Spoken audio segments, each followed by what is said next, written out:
राम देव भगवान, अल्लाह खुदा, ईश आदि नाम एक ही शक्ति के हैं। वो कैसा है, कहां है, कैसे मिलता है, किसने देखा है?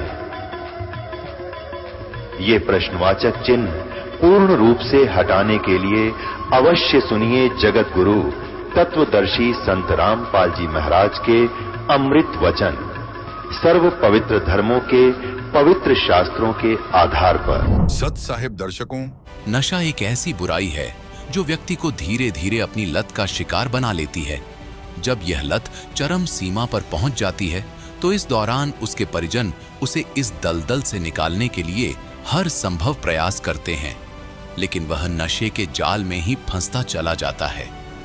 कुछ ऐसे ही बिगड़े हालात से बाहर उभर कर आए हैं संगरूर पंजाब के रहने वाले रसपाल सिंह खुमान जी। सन 2006 से इन्होंने नशे की ऐसी लत पकड़ ली थी कि ये दिन में 40 से 50 नशीली गोलियां खाते थे, शराब पीते थे और हर तरह का नशा करते थे। इनके परिवार वाले बेहद परेशान थे। इस हद तक की मानसिक स्थिति में पहुंच चुके रसपाल जी ने कई बार आत्महत्या करने की कोशिश भी की, जहर भी खा लिया था।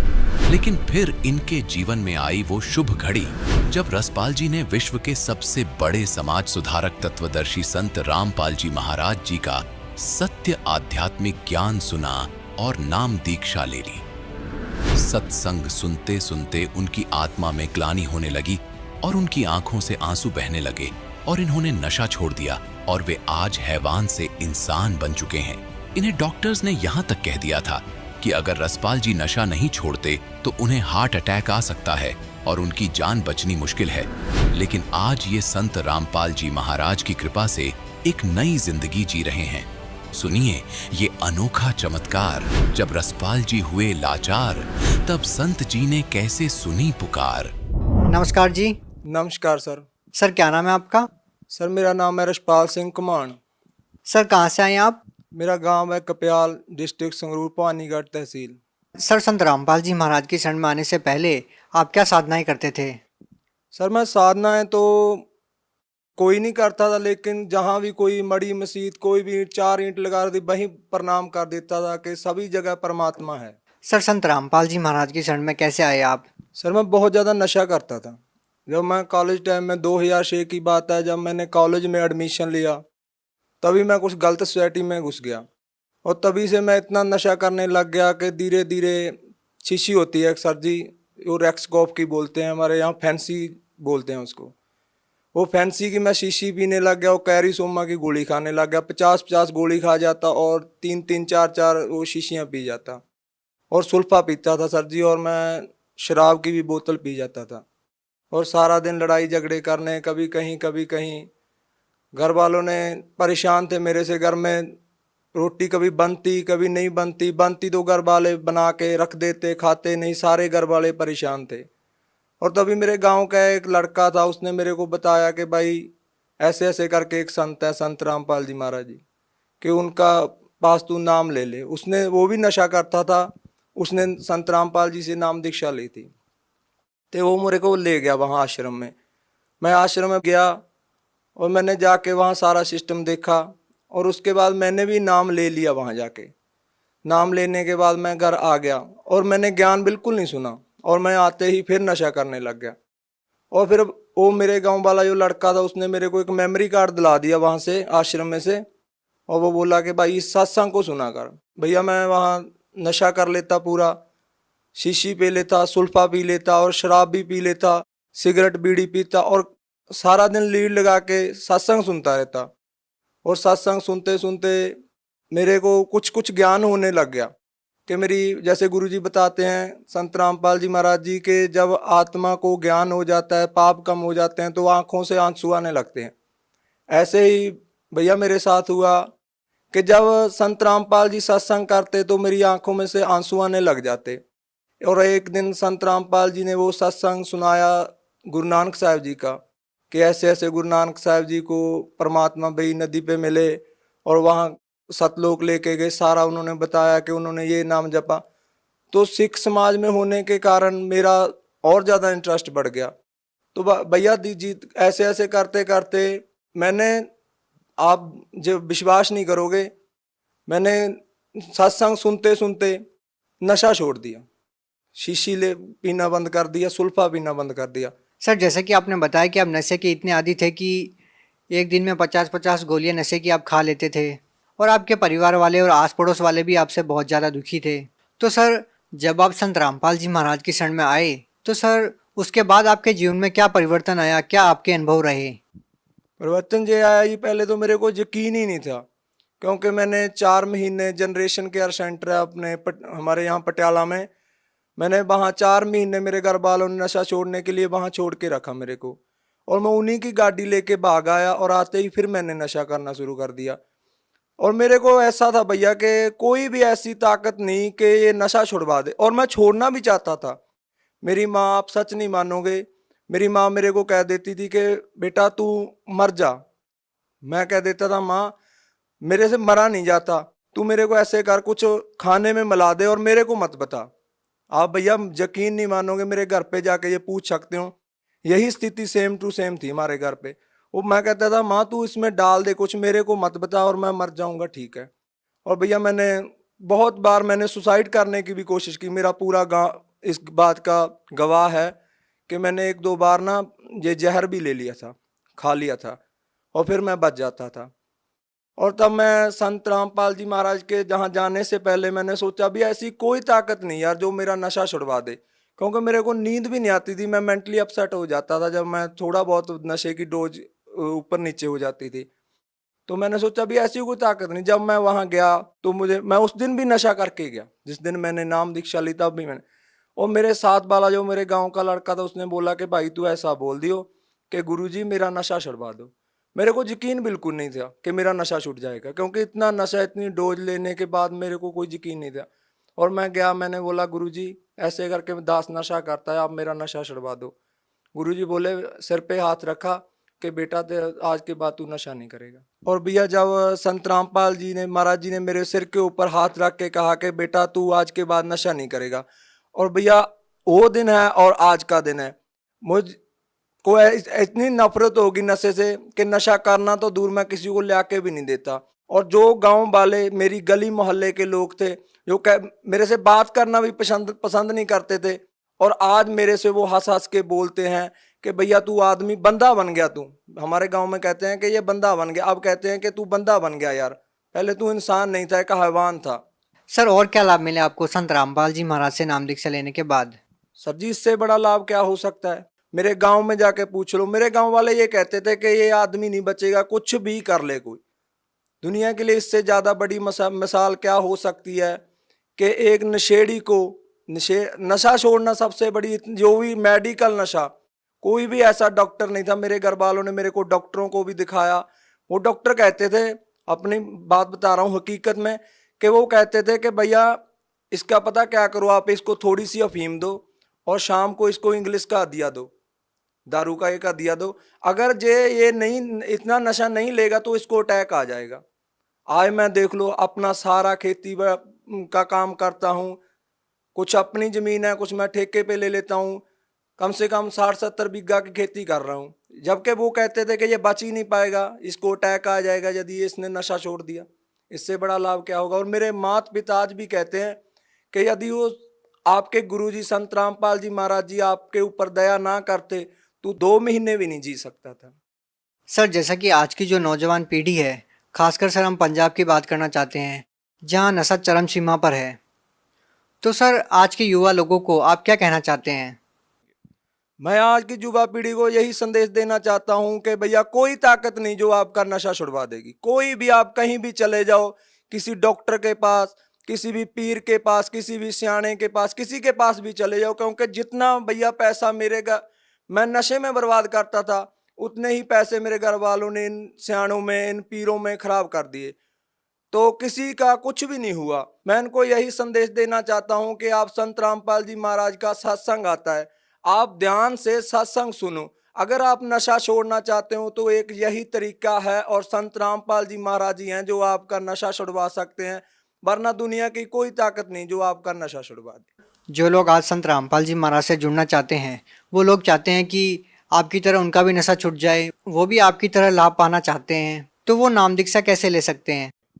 वो नाम दीक्षा भैया ऐसे ले सकते हैं जैसे कि सत्संग आता है टीवी पे, उसके नीचे एक पट्टी आती है, उस पट्टी के ऊपर यदि आपने बुक मंगवानी है तो वो भी नंबर है, वो नंबर है सारे दिए हुए हैं। उन नंबरों पे कांटेक्ट करो और बताओ कि आप कौन से जिले से हो, और हर एक जिले में लगभग आज नामदान केंद्र हैं। आप वहां से जाके नामदान लो और संत रामपाल जी से होने वाले लाभ उठाओ। जो भी आपके दुख तकलीफ हैं, संत रामपाल जी कहते हैं कि सबसे पहले हम उसके दुख तकलीफ दूर करते हैं जो हमारी शरण में आता है। भैया एक ये भी बात है कि अगर हमारे दुख नहीं दूर होंगे, हमें कोई टेंशन है, दुख है, तो हम भक्ति भी नहीं कर पाएंगे। और संत रामपाल जी एक ऐसे संत हैं जो सबसे पहले दुख दूर करते हैं। अगर आप देखना भी चाहते हो कि वाकई ये लाभ होते हैं या नहीं, पहले ज्ञान समझो, फिर नाम लो, उसके बाद देखो। जी धन्यवाद। नमस्कार। दर्शकों, अभी आपने सुने संत रामपाल जी महाराज से दीक्षा प्राप्त करके सुखी हुए भक्त के अनुभव। अब देखिए जगत गुरु तत्वदर्शी संत रामपाल जी महाराज के मंगल प्रवचन।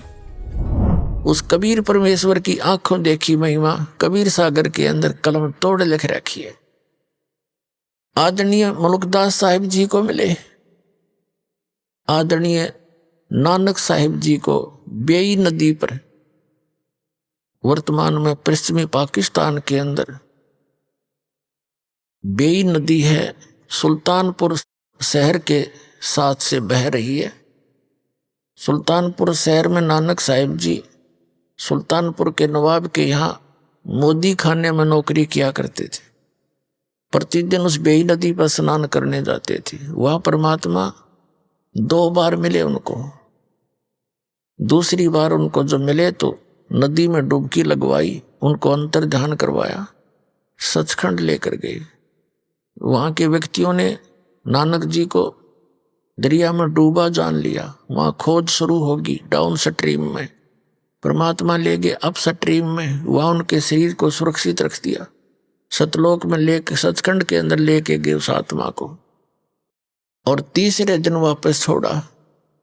तीसरे दिन नानक साहिब जी फिर वहीं दिखाई दिए, शरीर में आगे वापस। उसके बाद नौकरी त्याग और बनारस में पहुंचे उस मालिक के दर्शनार्थ। वहां से सतनाम प्राप्त किया, वाहे गुरु सतनाम, वाहे गुरु, वाह गुरु, वाह गुरु। बड़ी वाह करी उस देख कर सतलोक की नजारे को, और वही परमात्मा बनारस में जुलाहे रूप में देखा। गुरु ग्रंथ साहिब के अंदर ये वाणी लिखी है नानक साहिब की। फाई सूरत मुलुक की वेश ए ठगवाड़ा ठगी, देश खरा सियाणा बहुता बार ये धानक रूप रहा करतार। नीच दास परदेसी मेरा, छिनावे छिन जावे, ताकि संगत नानक रहंदा कैसे मोड़ा पावे। उसके बाद आदरणीय दादू साहिब जी को परमात्मा मिले। 7-8 वर्ष के थे दादू साहिब जी, बालक थे। उनके आत्मा को सचखंड लेकर गए। 3 दिन 3 रात तक अचेत पड़े रहे दादू जी का शरीर, सारे हाहाकार मच गई। और तीसरे दिन जब वो जीवित हुए तो वो वाणी बोले जो आंखों देखी थी सचखंड की। जिन मुझको निज नाम दिया, सोए सतगुर हमार, दादू दूसरा कोई नहीं, कबीर सिरजनहार। उसके बाद आदरणीय गरीबदास साहिब जी गांव सुरानी जिला झज्जर वाले को मिले, हरियाणा वाले को। 10 वर्ष के बालक थे। सन 1727 में परमात्मा सचखंड से आए। जैसा वो लीला करते हैं, वेद बताते हैं। कबीर साहब कहते हैं वेद मेरा भेद है, मैं ना मिलूं वेदन के माही, और जौन वेद से मैं मिलूं ये वेद जानते नहीं। चारों वेद मेरी महिमा से परिपूर्ण है, लेकिन इन चारों वेदों में इस काल भगवान ने मुझे पाने का वो मंत्र खत्म कर दिए। अब उसी ज्ञान को दोबारा देने के लिए स्वयं परमात्मा आते हैं। अब आदरणीय गरीबदास साहिब जी को सचखंड लेकर गए। उनका शरीर नीचे रह गया। खेतों की बात है, जो गव्वे चरा रहे थे अपने खेतों, उनको मृत जानकर शाम के समय यानी इस दौरान 8-10 घंटे लग गए। चिता पर रख दिया था तो परमात्मा ने ऊपर सौरी सचखंड वगैरह दिखा कर वापस छोड़ा था। उसके बाद आदरणीय गरीबदास साहिब को परमात्मा ने एक विशेष ज्ञान दिया, कंप्लीट। वो जैसा उनका निर्धारित कार्य था वो किया। जैसे कबीर सागर के अंदर कबीर वाणी में 136 और 37 पृष्ठ पर लिखा है कि 12वां पंथ का जो प्रवर्तक होगा वो 1774 में उसका जन्म होगा और वो 12वां पंथ गरीबदास का होगा। उसके माध्यम से मेरी महिमा की वाणी पुनः प्रकट होगी धर्मदास, क्योंकि तब तक कबीर सागर कबीर साहब ने जो दिया था ज्ञान, उसमें कबीर पंथ में घुस के ये काल के दूत उस ज्ञान का प्रारूप बिगाड़ देंगे। उस ज्ञान को पुनः सुचारू करने के लिए गरीबदास जी को वो पूर्ण ज्ञान दिया। जैसे नानक साहिब जी को भी सचखंड दिखा दिया, ज्ञान मत की कसर थी, लेकिन नानक साहिब जी की जो यथार्थ वाणियां, बहुत सी ऐसी वाणियां थी जिनको संग्रह नहीं किया जा सका, और गरीबदास साहिब जी ने वो कंप्लीट संग्रह करवाया ये कह करके कि ये लिखे तो पूरी लिखना, ना तो मैं नहीं बोलूंगा। तो दादू पंथी गोपाल दास नाम के संत ने वो कंप्लीट बैठकर लिखवाई गई थी। तो वो अभी तक लेटेस्ट थी, 200-250 वर्ष की बात है। सन 1730 में लिखी गई थी, 3 वर्ष बाद। और इस वाणी का ऐसा कहीं प्रचार नहीं था, इसलिए यह ग्रंथ सुरक्षित रह गया। और इसमें एक विशेषता थी, क्योंकि गरीबदास पंथ से दास का निकास है, उसमें ये कहा करते थे कि इस वाणी को यदि कोई फेरबदल कर देगा उसकी दुर्गति हो जाएगी। एक संत ने कोशिश की थी, कुछ ऐसी वाणी है इसके अंदर जो मतलब उनको वैसे है तो वो सही, लेकिन जनसाधारण उसको विपरीत अर्थ ले लेता है। तो उस संत ने कोशिश करी कि इससे ये निकाल दूं, तो उसको अधरंग मार गया और उसने अपनी अक्षमा याचना की, वो वाणी दोबारा लिखी एज इट इज। तब वो राहत मिली उसको 90%, कुछ फिर भी उसको सजा मिली। तो उसके बाद पूरे गरीबदास के पंथ में जितने भी महंत संत हैं सब इस चीज से डरते हैं कि मात्रा भी गलत ना कर दियो इसकी वाणी का। ये इसलिए किस लिए किया था कि ये तो काम बिगाड़ देंगे, अपने अपने मत से ना समझ कर अपनी बुद्धि अनुसार ये सदग्रंथों का अनरस कर डालते हैं। तो वो वाणी आज हमारे पास है एज इट इज, और वो गरीबदास पंथ वाले नहीं समझ सके इस परमात्मा के गुण रहस्य को, और इस दास पर दया करी उस परमात्मा ने अपने सदग्रंथों का कंप्लीट ज्ञान दे दिया। आदरणीय गीसा दास साहिब जी, गांव खेखड़ा, उत्तर प्रदेश, जिला मेरठ के अंदर, उनको भी ऐसे ही वो 7-8 वर्ष के बच्चे थे, 10 वर्ष के, तब उनको परमात्मा मिले थे एक बूढ़ा बाबा के रूप में, यानी संत के रूप में, जिंदा महात्मा के रूप में तकरीबन सबको मिले हैं। ऐसे 3 दिन तक वो गीसा दास जी भी अचेत रहे। तीसरे दिन उनकी वापस आए, तब उन्होंने भी परमात्मा की बहुत सी वाणी लिखी, लेकिन उनकी कंप्लीट वाणी भी लिखने में नहीं आई, बहुत कम वाणी लिखी गई है, वो नोट हुई है उनके ग्रंथ में लिखी। अपने आत्मा जो प्रसंग चला था, आदरणीय गरीबदास साहिब जी ने आंखों देखा उस परमात्मा की महिमा का। क्या वर्णन किया है? अजब नगर में ले गए हमको सतगुरु आने, जल के बिंब अगाध गति सूते चादर ताने। अजब नगर में एक निराले देश में ले गए सतगुरु, आन माने आकर, और उसको देखकर हम अपने यथार्थ मंत्र को प्राप्त करके भगवान की शरण ग्रहण करके हम सूते चादर ताने। हम तो चादर तान के सोना, मतलब निश्चिंत हो गए कि हमारा तो मोक्ष निश्चित है। भगवान मिले, पूरा ज्ञान मिला, आंखों देखा उस मालिक की समर्थता को, और इसी मंत्र से मोक्ष होगा। तो कहते हैं हम तो सूते चादर तान, जैसे कहावत है अपनी देसी हमारे यहाँ हरियाणा में कि भाई तू आज कैसे चादर तान के सो गया, कोई काम को अंत नहीं, चिंता नहीं तुझे काम की, चादर तान कर सोना यानी निश्चिंत हो जाना। तो गरीबदास जी कहते हैं अजब नगर में ले गए हमको सतगुरु आने, और जल के बिंब अगाध गति, वहां देखी परमात्मा की रोशनी झलमलाहट, हम सूते चादर ताने। हम सुल्तानी नानक तारे दादू को उपदेश दिया, जात जुलाहा भेद न पाया, वो काशी माहे कबीर हुआ। अब क्या बताते हैं गरीबदास जी, कहते हैं सतगुरु शरणा आके और धर्मराज डर कैसा। कबीर परमात्मा की शरण में पूरे संत के माध्यम से, ये नकलियां के नहीं। फिर कहते हैं धर्मराज का भी डर कैसा। अब कहते हैं धर्मराज दरबार में इस काल के एक ब्रह्मांड के अंदर एक चीफ जस्टिस है जिसको धर्मराज बोलते हैं, धर्मराय कहते हैं, और वो सबका अकाउंट रखता है।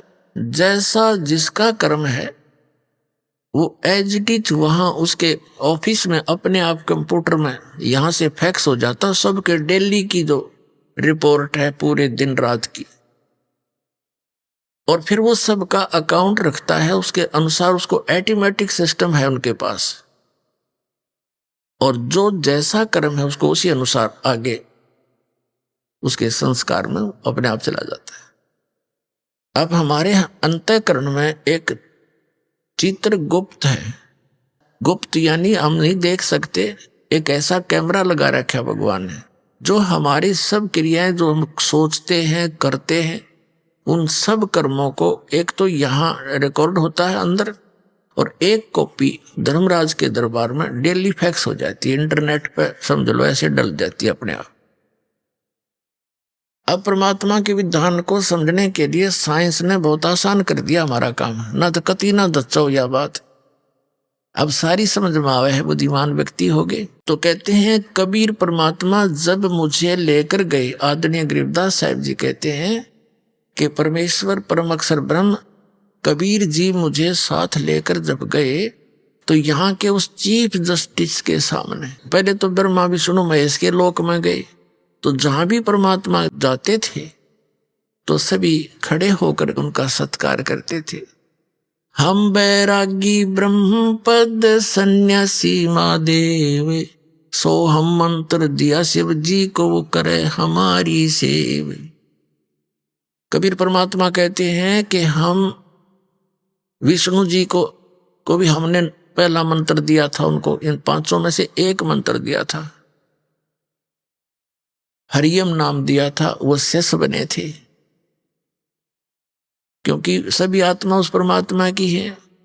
सबसे पहले कबीर परमात्मा ब्रह्मा जी को मिले थे, अग्नि ऋषि नाम अपना रखा था, दाता ने बताया था कि मैं अग्नि ऋषि हूं। ब्रह्मा जी को सारा ज्ञान समझाया, सृष्टि रचना सुनाई, प्रभावित हुआ, क्योंकि अभी तो आत्मा भगवान के लिए तड़प रही है। हजार हजार वर्षों तक तप करते रहे, डरे डुबा दिए, काल ने उल्टी साधना करवा के इनको एटम बम बना लिया, सिद्धियां युक्त कर दिया। ये हठ योग करने से कोई लाभ नहीं होता, काल की प्रेरणा, काल का ही मटेरियल इसके अंदर संग्रह होता है, वो नहीं करना हमने। तो ब्रह्मा जी को परमात्मा मिले, सारी कथा सुनाई, बड़ा प्रभावित हुआ और बताया कि बच्चा गुरु के बिना मोक्ष नहीं होगा। ब्रह्मा जी ने उपदेश लिया, परमात्मा ने उनको ओम मंत्र दिया, क्योंकि वो वेद पढ़ा करता और वे ओम से प्रभावित था। तो परमात्मा चाहते थे एक बार स्टार्ट हो जाए किसी तरह, फिर मैं इसको सही मंत्र दे दूंगा, इसका पीछा छूट जाएगा और ब्रह्मा फिर सबको बता देगा, क्योंकि ज्ञान प्रचार यही कर रहा है, मेरा काम हल्का हो जाएगा। उसके बाद विष्णु जी के पास गए, विष्णु जी ने खूब ध्यान से सुना और उन्होंने भी परमात्मा से दीक्षा ली, उनको हरियम नाम दे दिया।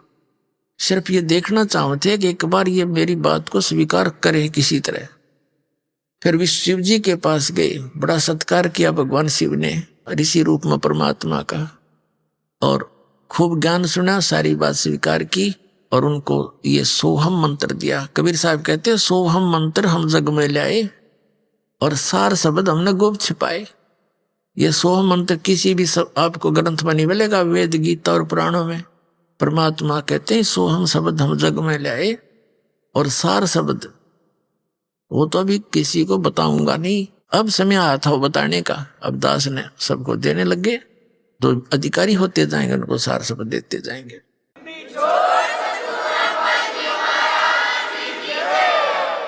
फिर क्या किया, इस काल ने देखा कि ब्रह्मा विष्णु महेश ये तीनों के में उठ पटांग सी बात कर रहे हैं, इनके हृदय में कुछ और ही सोच होगी है। अंदर से ऐसी भावना भर दी और आकाशवाणी कर दी कि ये झूठ बोलता है, क्या वेदों में लिखा है ऐसा तो ये बताता है। तो ब्रह्मा एकदम सचेत हुआ, कहा सचमुच वेदों में भगवान, उसने भगवान की आकाशवाणी मान ली, काल की, काल के द्वारा दिएगा ऊपर से आकाशवाणी, और भगवान आए थे वह फेल कर दी। कहा जी सचमुच वेदों में ऐसा कुछ है नहीं। तो दोबारा जो परमात्मा गए उसी ऋषि रूप में, तो ब्रह्मा जी ने कहा कि नहीं ऋषि जी, आपकी बातें अप्रमाणित हैं, वेदों में ये ज्ञान नहीं लिखा है, ऐसा नहीं वैसा नहीं। तो परमात्मा बोले इसे इतने वेद पढ़े जब तुमने का ये नहीं लिखा, तो उन्हें पता लग गया काल प्रेरणा होगी इनके अंदर, ये सुनेंगे नहीं, लेकिन फिर भी ये नेक आत्मा है, साधु संतों का आदर करते हैं, और इनको ये भी पता है कि ऋषि का अनादर करने से ये विषैले सर्प भी हैं, श्राप भी दे देते हैं, इसलिए इनसे वैसे भी आदर करते हैं ऋषि रूप में विराजमान किसी व्यक्ति का। जैसे भगवान विष्णु जी को नारद जी ने श्राप दे दिया, उस श्राप के कारण और श्री राम रूप में जन्म होया, सारा जीवन बिरान माटी हुई, पत्नी कहीं, आप कहीं, बच्चे कहीं, उसके श्राप से ही वो कष्ट उठाया। तो इससे डरकर भी वो आदर सत्कार तो करते हैं ऋषि का, लेकिन करते हैं वही जो उनकी अपनी साधना है। तो परमात्मा जब दोबारा गरीबदास जी को लेकर जब गए इन ब्रह्मा विष्णु महेश के लोक में, जब गरीबदास जी के सामने तो वो महात्मा रूप में थे ही, जब वहां पहुंचे तो उनको उसी रूप में दर्शन दिए जिस रूप में वो प्रथम बार मिले थे। तीनों जिसके भी पास गए वो समा खड़े होकर के सत्कार किया, आओ महाराज जी। और परमात्मा ने कहा कि तुम गलती कर दी बच्चों, उस ज्ञान को, उस नाम को छोड़कर। नाम ने बोले जी नाम तो हम वही जपते हैं। परमात्मा बोले मैंने और भी कुछ आपको बताना था, तो वो नहीं स्वीकार किया। तो ये सारी कुछ डिस्कस वार्ता इसलिए करवाई गरीबदास जी के सामने, परमात्मा ने उनके मुंह से बुलवा दिया कि सचमुच ये परमात्मा इनसे मिले थे और ऐसा ऐसा इनके साथ बात हुई थी। उसके बाद गए धर्मराज के दरबार में, चीफ जस्टिस के ऑफिस में। तो वहां जाते ही धर्मराज खड़ा हो गया, अपनी आसन को त्याग कर अपने आत्मा, ये जगत जो है इसके अंदर आध्यात्मिक ही सब क्रियाएं काम करती हैं।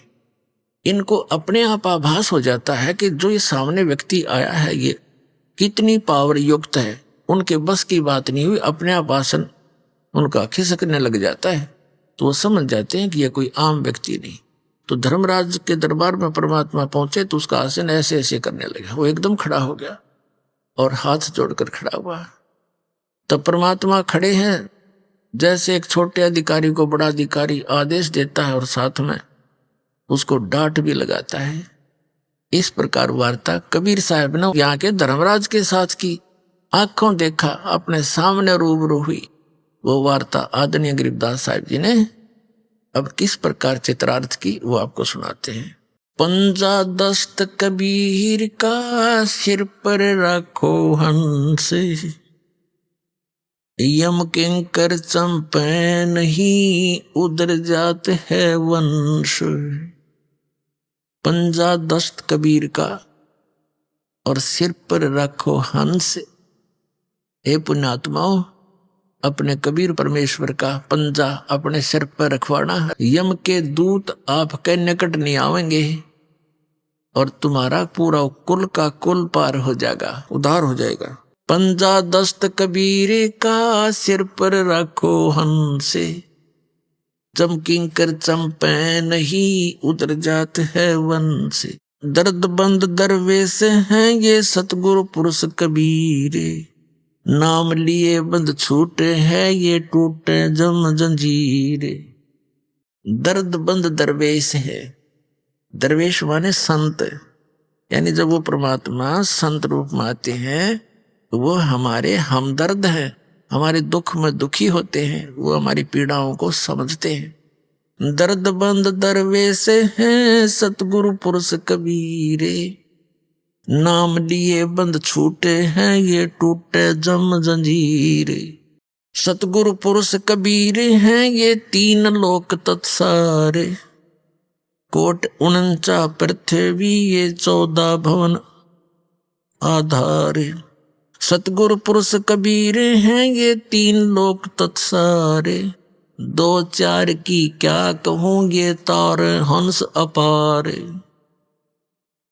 सतगुरु पुरुष कबीर हैं 4 युग परवाने। झूठे गुरुआ मर गए वो हो गए भूत मसाणे। झूठे गुरु के आश्रय कदे न उदर जीवे। साचा पुरुष कबीर है आद परम गुरु पीवे। सतगुरु पुरुष कबीर का विक्रम पंथ बैराट। शिव सन का दिक ध्यावे ही ये मुनिजन जो हैं बाटे। सतगुरु पुरुष कबीर की कोई ना चल है गैले। बिना पंथ पग धरत हैं गगन मंडल में सैल। लख लख योजन उड़त हैं ये सुर नर मुनिजन संत।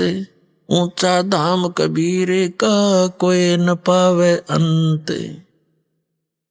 अब आदरणीय गरीबदास साहिब जी अपने परमेश्वर कबीर जी की आंखों देखी महिमा कैसे चित्रार्थ कर रहे हैं कि कबीर परमात्मा का पंजा सिर पर रखोगे यानी उसकी शरण में रहोगे तो तुम्हारे ऊपर यम के दूत कभी अटैक नहीं कर सकते और तुम्हारा कुल का कुल पार हो जाएगा, उद्धार हो जाएगा सबका। अपने आत्माओं, एक तो आप देखना हमारे इस कबीर परमात्मा के इस दास के माध्यम से जो शरण में आए परिवार हैं, उनके छोटे छोटे बच्चों से लेकर और बुढ़े तक की क्रिया देखना। छोटे छोटे बच्चे पूरा मंगलाचरण याद किए हुए हैं, परमात्मा की वाणी बोलते फिरते हैं। बूढ़े बूढ़े भी भगवान की महिमा का गुणगान करते हैं, फालतू बातें नहीं करते किसी से। अब उनके जो अब संतान होने लग रही है, हमारे जो 10-10 15-15 वर्ष से उपदेशी है, अब उनके घर में जो हंस बेटा या बेटी जन्म ले रहे हैं वो पुण्यात्मा रही है जो परमात्मा के सटोक में इस ब्रह्मांड में रखी हुई थी और जिनको अब जन्म देना था इस समय। और वो इतने पुण्यकर्मी पुण्यात्मा, उनको गर्भ में भक्ति मिलने लग रही। माता के गर्भ से ये सत भक्ति सत ज्ञान वो लेकर के साथ उतरते हैं, नीचे आते। और एक अन्य संतों की इनका देखो आप, ये दूसरे राधा स्वामी धन धन सतगुरु, इनका कोई ज्ञान नहीं, इनके पास कोई ऐसी परमात्मा की मुखारबिंद से उतरित वाणी नहीं। उस शिवदयाल भूत बना बैठा बुक्की में बोल रहा इनका धन धन सतगुरु सच्चा सौदा और राधा स्वामी इन सब का मुखिया जो इनका प्रवर्तक है शिवदयाल जी गलत साधना करके झूठा गुरु था वो। गरीबदास जी कहते हैं सतगुरु पुरुष कबीर हैं ये चारों युग प्रमाण, चारों युग प्रमाण है इनका। और ये झूठे गुरु अमर गए हो गए भूत मसान, ये शमशान घाट पर भूत बने आने सारे। ये प्रमाण आपके सामने आपको सैकड़ों बार दिखाया है। शिवदयाल जी जो राधा स्वामी पंथ का प्रवर्तक है, जो भारतवर्ष में सबसे ज्यादा संख्या को बर्बाद करके चला गया, वो खुद भूत बनकर अपनी शिष्या बुक्की में बढ़ के वो कापीवर रोटी खावे। वो सतलोक के लक्षण है उसके गए हुए। तो कहने का भाव ये है जब तक हम सतगुरु शरण में नहीं आते हमारी दुर्गति होती है। कबीर साहब कहते हैं सतयुग में सत सुकृत कह टेरा, त्रेता नाम मुनींद्र मेरा, द्वापर में करुणा में कहाया, कलयुग नाम कबीर धराया। चारों युग में संत पुकारे कूक कहा हम हेल रे, हीरे माणिक मोती बरसे ये जग चुगता ढेल रे। अब क्या बता रहे हैं, कहते हैं सतगुरु पुरुष कबीर की कोई ना चल है गैल, गैल माने मार्ग, उस पंथ पर उस गैल में उस मार्ग में कोई नहीं चलता जो बिना पंथ पग धरत है। यानी जैसे विहंगम मार्ग होता है पक्षी वाला मार्ग, एक तो पपील मार्ग होता, पपील यानी कि चींटी, चींटी किसी वृक्ष पर चढ़ती है तो नीचे से शुरू करती है जड़ से चढ़ती चढ़ती टहनी के चाहे शिखर में भी पहुंच जावा। और पक्षी क्या करता है, एक वृक्ष से उड़ा दूसरे पर जा बैठा 1 सेकंड में। इसको विहंग मार्ग कहते हैं। तो यह परमात्मा कबीर साहब के बारे में गरीबदास जी बता रहे हैं कि सतगुरु पुरुष कबीर की कोई भी उस मार्ग पर नहीं चल रहा है और उसके ना चलने से उन्हें कुछ प्राप्ति नहीं हो रही है। कैसे? लख लख योजन उड़त हैं ये सुर नर मुनिजन संत, ऊंचा धाम कबीर का कोई न पावे अंत। कहते हैं ऋषि सुर नर मुनिजन समाधिस्थ होकर के लाखों किलोमीटर तक, लख लख योजन, 1 योजन 12 किलोमीटर के लगभग होता है। तो इनको 12-12 लाख किलोमीटर ऊपर तक इनकी समाधि चली जाती है, लेकिन उस कबीर साहब के धाम तक ये इस विधि से जा नहीं सकते। वो परमात्मा की जो विधि है, मार्ग है, उससे ही वहां जाया जाता है। अब आगे क्या बताते हैं? धर्मराय दरबार में देई कबीर तलाक, मेरे भूले चूके हंस को तू पकड़िए मत कजाके। अपने आत्मा अभी तक हमने ज्ञान था नहीं, दंत कथा लोक वेद सुना करते इन नकली संतों, ऋषि महर्षि आचार्य और शंकराचार्यों से, जिनका कोई सिर पैर नहीं था।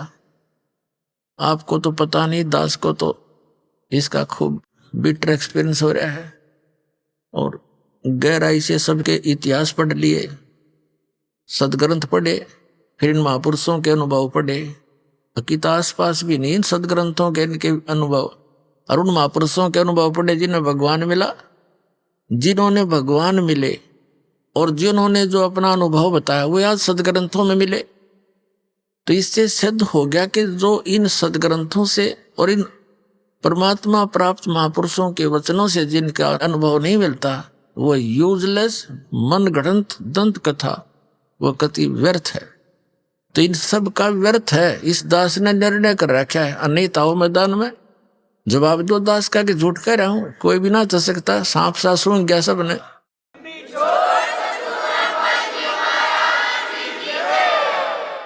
आज कोई कोने में बैठ कर दास कोई ये चर्चा नहीं कर रहा है। इंटरनेशनल सतर के चैनलों पर इनकी सबकी धोती सी धो दी और कोई तो सकता नहीं। बकवाद तो कितना कर लियो, लेकिन ज्ञान में बोल कर दिखा दो। ये भी कहो कि मैं झूठ बोल रहा हूं, एक शब्द कहो, प्रमाणित करके बताओ, फिर पता चलेगा। मूर्ख बना दिया सारे संसार को।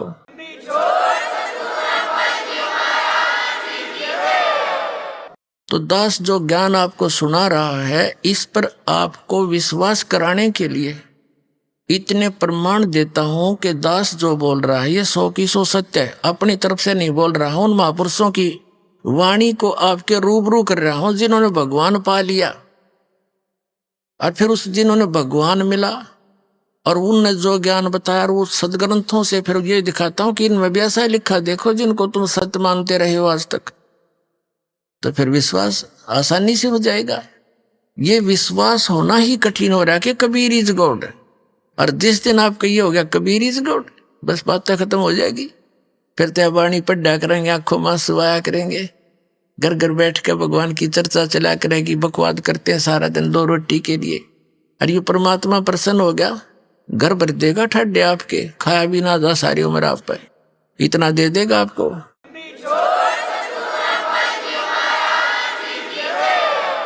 जिस माया के लिए सारा दिन कर्म बिगाड़े, हम धक्के खाते फिरे, 100 झूठ बोले और फिर भी पूरा ना पड़ता, तो ये परमात्मा सब कुछ कर सकता है।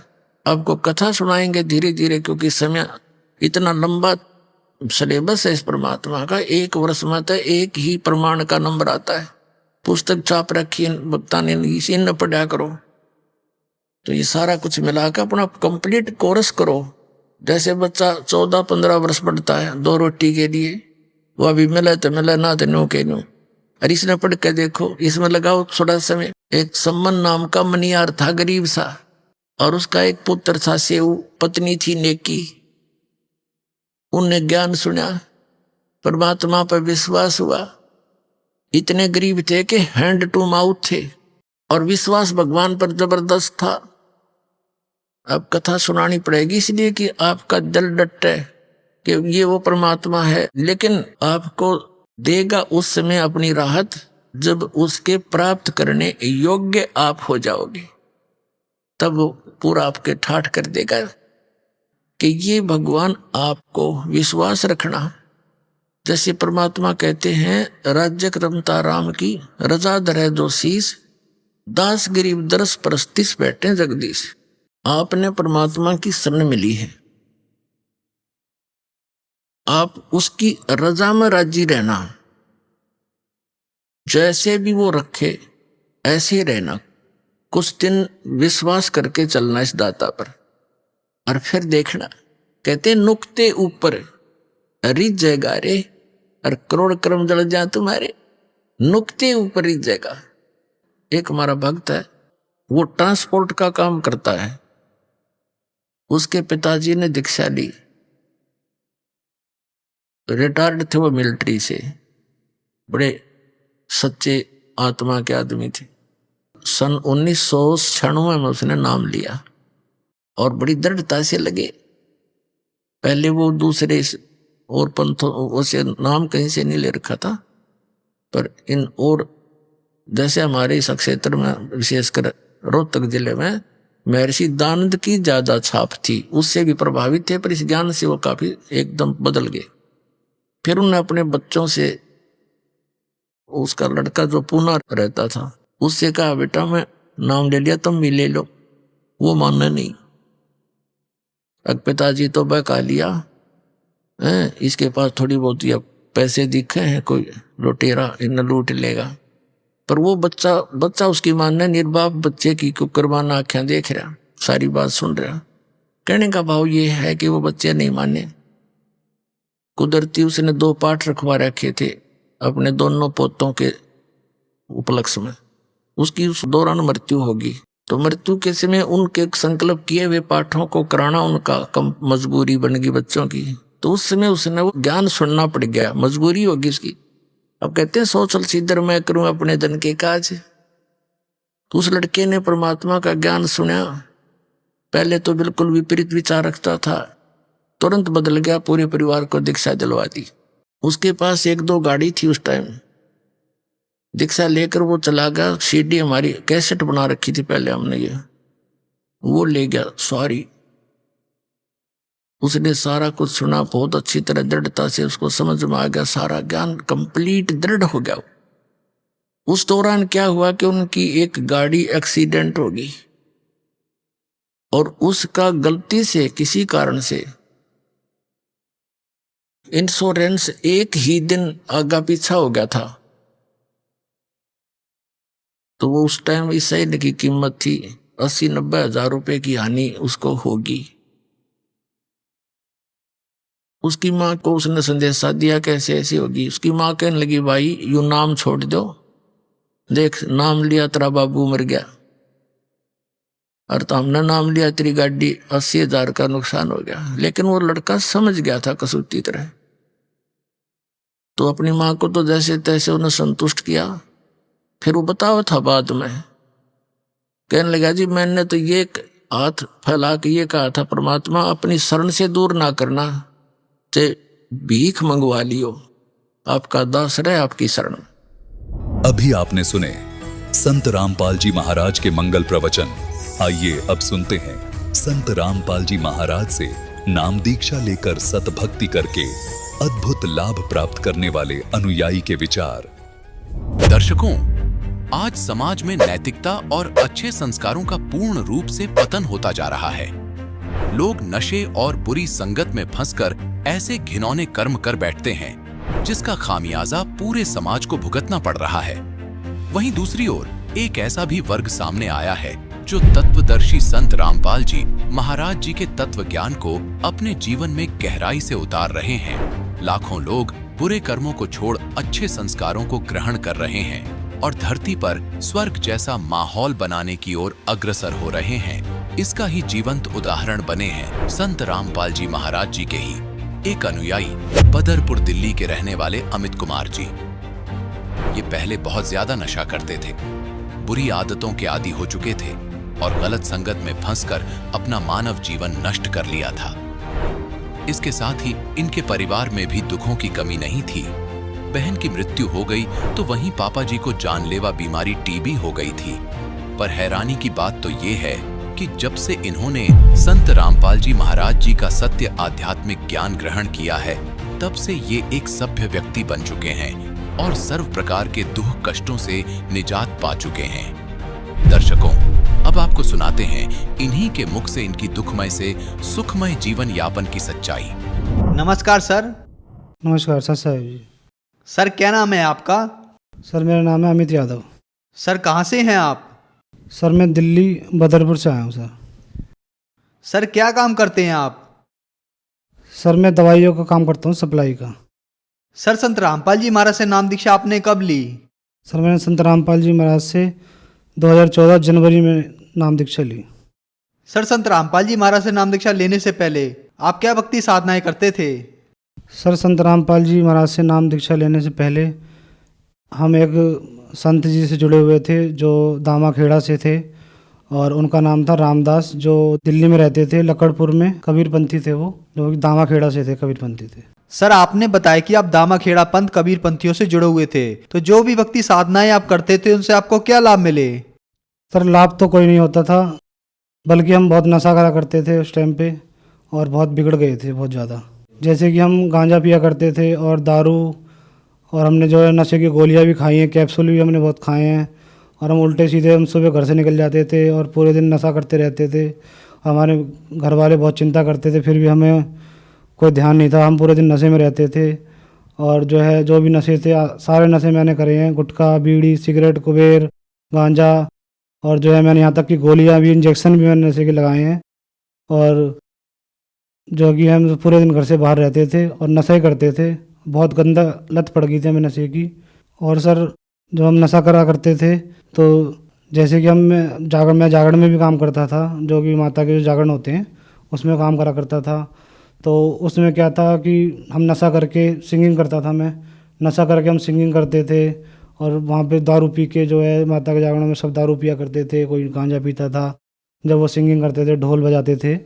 और जो है ना वहाँ पे क्या था, हम लड़कीबाजी भी करने लग गए, गलत संगत में पड़ गए थे बहुत। तो वहाँ पे एक लड़की से मेरी दोस्ती हुई थी, तो उसी दौरान उसके 5-7 महीने बाद, 8 महीने बाद उस लड़की ने जो है मेरे ऊपर एक केस डाल दिया था, क्योंकि उनने मुझे कुछ खिला पिला रखा था, तांत्रिक विद्या मेरे ऊपर कर रखी थी। जो वो कहती थी मैं वही करता था, और उसके पीछे पीछे जब वो मुझे बुलाती थी, जब मैं जाता था, जहाँ बुलाती थी वहीं जाता था। और उसने मुझे जो है मेरा दिमाग, मेरा माइंड घुमा दिया था कुछ खिला के तांत्रिक विद्या से। तो उस लड़की ने मेरे ऊपर ऐसा केस डाल दिया था जो कि बहुत गंदा केस होता है। जो उसने मेरे ऊपर 376 रेप का केस डाल रखा था, 506 जो धोखाधड़ी का केस होता है वो केस डाल दिया था। तो इस चक्कर में मेरे को जो है अगले दिन जब उन्होंने केस डाला था, उसके बाद मेरे को पुलिस पकड़ के ले गई थी, उठा के ले गई थी। पहले मुझे कोर्ट में ले गई थी, तो वहाँ मुझे जज ने और वकीलों ने और पुलिस वालों ने बहुत डराया धमकाया कि तेरे को 7 साल की सज़ा हो जाएगी और तूने ऐसा गंदा कर्म क्यों करा। मैंने उनको बताया कि सर मैंने ऐसा कुछ नहीं करा, फिर भी उन्होंने मुझे बहुत डरा धमकाया कि भाई अगर ये साबित हो गया तो तेरे ऊपर जो है 7 साल की सज़ा हो जाएगी। उसके बाद मेरे को वो दिल्ली तिहाड़ जेल में ले गए, जहाँ मुझे उन्होंने बंद कर दिया।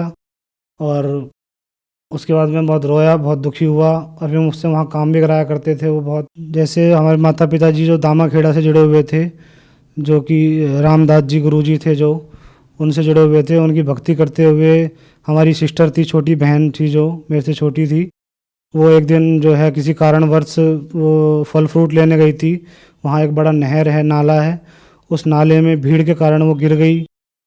फिर उसके बाद हम उसके ढूंढते रहे, उनकी लाश जो है 3 दिन बाद हमें जो है 50-60 किलोमीटर दूर जाके उस नहर में मिली, जो कि बहुत फूल गई थी। इतनी भक्ति हम करते थे उनकी, दामाखेड़ा वालों की, फिर भी हमारी बहन के संग ऐसा हुआ और उनकी लाश से फूल गई थी, इतनी बदबू आ रही थी उसमें। जो हमारे दामाखेड़ा जी गुरु थे उनसे हमने बोला ऐसा कैसा हो गया, तो उन्होंने कोई जवाब नहीं दिया इसके ऊपर, और हम बहुत परेशान रहते थे। और जो है मैं तिहाड़ जेल में था उस टाइम पे, बहुत दुख थे। और इसी दुख के कारण पापा मम्मी कई संतों के पास, कहीं बहुत तांत्रिकों के पास जाया करते थे कि इसका कुछ इलाज मिले, क्या करें, बहुत बिगड़ गया लड़का। जब मैं जेल में गया उससे पहले पापा को टीबी की बीमारी थी और टीबी की बीमारी में हमने डॉक्टरों को बहुत दिखाया, उसमें आराम नहीं आता था। हमने आयुर्वेदिक जो वैद्य थे एक, उनको भी दिखाया था, उनकी भी दवाई हमने लगातार 1 साल लगभग ली, उससे भी हमें आराम नहीं आया। जब दामाखेड़ा जो गुरुजी थे उनकी हम भक्ति करते थे, दामाखेड़ा से जो रामदास जी, उनकी भक्ति से हमें कोई लाभ नहीं मिला और हमें जो है कष्ट पे कष्ट उठाने पड़ रहे थे। सर फिर आप संत रामपाल जी महाराज की शरण में कैसे आए?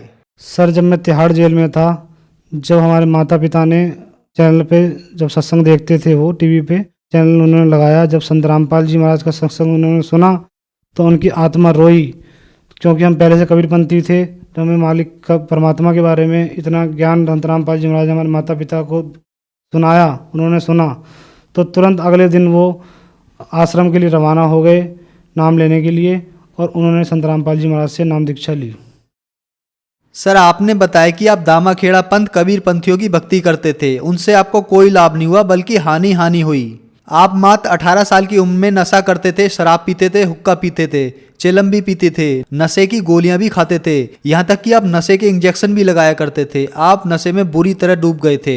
उसके बाद जागरण में जाते थे, नशा करते करते आप सिंगिंग करते थे।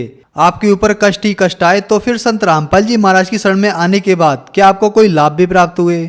जब मैं तिहाड़ जेल में था तो हमारे पिताजी बहुत दुखी थे, माता पिताजी जो हमारे गुरु थे रामदास दामाखेड़ा से, उनसे उन्होंने अरदास लगाई, पूछा कि इसका कुछ, हमारे बेटे का जो है इतना दुखी है, कष्ट है, इसका निवारण करो और इसका कैसे क्या करना है। तो उन्होंने सीधा जवाब दे दिया कि मैं इसमें कुछ नहीं कर सकता। जब मैं तिहाड़ में था, जो मेरे पे केस चल रहा था, तो हमारे माता पिताजी ने वकील कर रखा था। जब मुझे तिहाड़ जेल में 15-20 दिन हो गए थे, तो उस वकील ने जो थे वो कुछ करता नहीं था। वो पैसे हम कम से कम 1-1.5 लाख रुपए हमसे ठग चुका था। कहता था बस निकलवा दूंगा और ये कर दूंगा, बोलता रहता था वो, लेकिन उन्होंने कम से कम 1.5 लाख रुपए हमारे माता पिता ठग लिए थे। जब सतगुरु रामपाल जी महाराज से हमारे माता पिताजी ने नाम लिया, उसके बाद लगभग 5-7 दिन बाद जब मेरी मिलाई के दिन था, उस दिन माता पिताजी मेरे से मिलने आए तिहाड़ जेल में, दिल्ली में है जो, और मेरे को उन्होंने बताया कि बेटा हमने संत रामपाल जी महाराज जो हैं, उनका सत्संग सुन के हमने उनसे नाम दीक्षा ले ली है और आप भी ऐसा करा करो और संत रामपाल जी महाराज की जय बोल के प्रणाम करा करो, तो परमात्मा आप पे दया करेंगे। तो मैं जो है डेली, फिर पहले वहाँ जेल में मैं देवी देवताओं की, हनुमान जी की और शंकर जी की बहुत भक्ति करा करता था। फिर हमारे पिताजी ने जब से मना कर दिया, मैंने वो छोड़ दी और मैं प्रणाम करने लग गया, संत रामपाल जी महाराज से गुहार लगाने लग गया, परमात्मा से प्रार्थना लगाने लग गया, परमात्मा मुझे बचाओ। और उसी के 4 दिन बाद रात का समय 8 बजे था, जब मैं बैरिंग के अंदर था और मैं बहुत माता पिता की याद आ रही थी और मैं उस टाइम रो रहा था, तो मेरी आवाज़ लगाई, जो वहाँ पुलिस वाले होते हैं उन्होंने आवाज़ लगाई अमित यादव के नाम से। तो मैं उठा, तो मैंने सोचा क्या हो गया, क्या मुझे और कहीं ले जा रहे हैं या मुझे मारेंगे। मैं बहुत डर गया था, लेकिन उन्होंने बोला कि भाई तेरी जो है बेल हो गई है और 9 बजे तेरे को जो है बाहर चले जाना। उन्होंने बोला था बाहर छोड़ के आएंगे 9 बजे। उस टाइम फिर मैं बाहर आया, फिर मेरे माता पिताजी मुझे मिले, बहुत रोए थे माता पिताजी और मुझे घर ले गए। फिर अगले दिन मुझको आश्रम संत रामपाल जी महाराज के पास ले गए, जहाँ मैंने सतगुरु रामपाल जी महाराज की दया से नाम दीक्षा ली। हमारे वकील थे जो, उन्होंने मुझे साइड में ले जाके बताया और तेरे को बाज्यत बरी होगा तू, और ये मेरे बस की बात नहीं है, ये तुम्हारे जो गुरु हैं संत रामपाल जी महाराज, उनकी कृपा है। और ऐसे बहुत केस होते हैं, जितने भी केस हम पे आए हैं उन केसों में सब पे सजा होती है, लेकिन तेरा एक ऐसा केस देखा है तेरे गुरुजी की दया से जो तू बाइज्जत बरी हो जाएगा। और मैंने फिर पूछा वकील साहब से, वकील साहब क्या हुआ, तो उन्होंने बोला बेटा तेरी गुरुजी की दया से तू बाइज्जत बरी हो गया है और ये तेरी गुरुजी की दया है और इसमें हमारा कोई सहयोग नहीं है, संत रामपाल जी महाराज ने किया है। जब मैं संत रामपाल जी महाराज से नाम दीक्षा नहीं ली थी, उससे पहले मैं बहुत नशा करा करता था, नशे में पूरा घिर चुका था। उससे मेरे मम्मी पापा रिश्तेदार सब परेशान थे। जैसे मैं दारू भी पिया करता था और गांजा अफीम, और मैंने जो है गोलियां भी नशे की खाई है, इंजेक्शन भी मैंने लगाए और गुटखा बीड़ी मैंने कुछ नहीं छोड़ा, जो भी नशा है सब नशा मैं करता था और मेरा बुरा हाल हो चुका था। मैं सूख के एकदम जैसे मरने की तरह हो जाते हैं, बिल्कुल सुकुड़ा पतला सा हो गया था और मुझे सब चिढ़ाया करते थे रिश्तेदार, मुझे हमारे माता पिता को बोला करते थे कि ये मर जाएगा।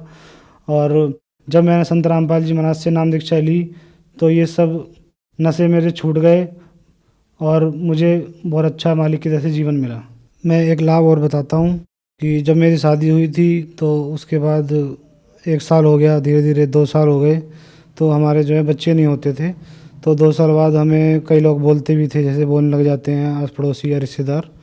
तो हमारी वाइफ को भी बोलने लग गए थे, जो उल्टा सीधा आजकल समाज में बुराइयाँ फैली हुई हैं, ऐसे बोलने लग गए थे। तो हमने फिर सोच विचार करा, आगे फिर डॉक्टर को जो है दिखाया था। फिर डॉक्टर ने जो है टेस्ट किए थे, तो उसने बताया था कि आपके जो है बच्चा नहीं हो सकता है। और क्योंकि आप फिर मेरे से पूछा था उन्होंने क्या क्या नशा करते थे, तो मैंने बताया था जैसे मैं गांजा पीता था और दारू भी पीता था, और मैंने जो है कैप्सूल खाए हैं नशे के, इंजेक्शन भी लगाए हैं। तो उन्होंने बोला था कि जो धूम्रपान आप करते थे नशे की वजह से आपके कीटाणु जो है नील हो गए हैं और इसकी वजह से आप बाप नहीं बन सकते। तो जब मैंने संत रामपाल जी महाराज से उसके 1 साल बाद, मतलब शादी के 3 साल बाद, जब मैंने संत रामपाल जी महाराज से नाम लिया और मालिक से हृदय में अपने प्रार्थना लगाई मालिक से, तो फिर संत रामपाल जी महाराज की दया से फिर मेरे लड़का हुआ। और उसके 1 साल बाद ही मेरे एक मालिक की दया से एक लड़की भी हुई संत रामपाल जी महाराज की दया से। और मुझे और भी कई लाभ हुए हैं, जैसे हमारी मम्मी थी, उनके मम्मी के ऊपर जो हमारी बहन नहर में गिर गई थी, उनको जो उनकी आत्मा थी जो उन्हें परेशान करा करती थी, घर में बर्तन फेंकती थी, हमारे पापा मम्मी को हमें मारती थी, उनके ऊपर आ जाती थी और वो बहुत दंगा करती थी घर में और सारा सामान तोड़ देती थी। तो हम उनको नाम दीक्षा लेने से पहले, संत रामपाल जी महाराज से नाम दीक्षा लेने से पहले, हम उनको एक सहारनपुर में कोई तांत्रिक बैठते हैं उनके पास ले गए थे। तो उन्होंने हमें बताया था कि मैंने आपकी जो लड़की है उसकी आत्मा को बांध लिया है और अब ये नहीं आएगी। फिर हम घर आ गए थे, उसके 3 दिन बाद वो फिर आ गई और फिर वैसे ड्रामा करने लगी। और इससे हमें निजात जब मिली, जब हमने संत रामपाल जी महाराज से नाम लिया, जब से मम्मी बिल्कुल ठीक हैं और परमात्मा की सेवा करती हैं, भक्ति करती हैं। सर, जो समाज आज आपको देख रहा है, आप उन्हें क्या संदेश देना चाहते हैं? मैं सभी भगत समाज को यही संदेश देना चाहता हूँ कि पूर्ण परमात्मा धरती पे आ चुके हैं और संत रामपाल जी महाराज का सत्संग सुने चैनल पर और ज्ञान को समझें, गीता वेदों में मिलाएं, किसी का कहना ना माने, किसी गुरु के चक्कर में ना पड़ें। गीता वेदों में संत रामपाल जी महाराज जो बताते हैं उनको मिलाएं और सतगुरु रामपाल जी महाराज से नाम दीक्षा लेके अपना कल्याण करवाएं। सर, आज का युवा नशे में लिप्त है। नशा एक बहुत बड़ी बीमारी बनता चला जा रहा है। आप भी बहुत सारा नशा करते थे और जो लोग नशा करते हैं और बहुत सारे पैसे खर्च करने के बाद भी वे अपना नशा नहीं छोड़ पा रहे हैं, तो क्या संत रामपाल जी महाराज से उनका नशा छूट सकता है? हाँ जी, जैसे मैं नशा करा करता था, संत रामपाल जी महाराज की दया से मेरा नाम दीक्षा लेते ही सारा नशा छूट गया। ऐसे ही जो मेरे भाई और बुजुर्ग जो भी हैं जो नशा करते हैं, उनको मेरा संदेश है संत रामपाल जी महाराज की दया से कि जो है नशे को त्यागें और संत रामपाल जी महाराज से नाम दीक्षा लें। और संत रामपाल जी महाराज से नाम दीक्षा लिए बिना आपको नशा नहीं छुड़वा सकते। सरकार भी बहुत सी अभियान चलाती है नशे के ऊपर, और लेकिन उसमें कुछ फ़ायदा नहीं होता। अगर नशा छूट सकता है तो सिर्फ संत रामपाल जी महाराज की शरण में आके नशा छूट सकता है, अन्यथा कहीं नहीं। सर, संत रामपाल जी महाराज की शरण में कैसे आ सकते हैं? चैनल पर संत रामपाल जी महाराज का सत्संग आता है, जिस सत्संग में नीचे पीली नंबर प्लेट पे जो है नंबर आते हैं, फ़ोन नंबर आते हैं, उन पे फ़ोन करके आप नामदान सेंटर के जगह जगह हर क्षेत्र में, हर ज़िले में संत रामपाल जी महाराज के नामदान सेंटर खुले हुए हैं, वहाँ से आप नाम दीक्षा लेके अपनी भक्ति करें और अपना कल्याण करवाएं। धन्यवाद सर। धन्यवाद सत साहिब।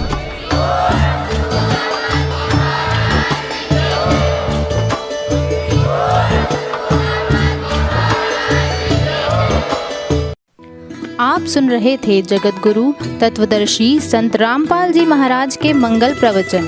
अधिक जानकारी के लिए संपर्क करें।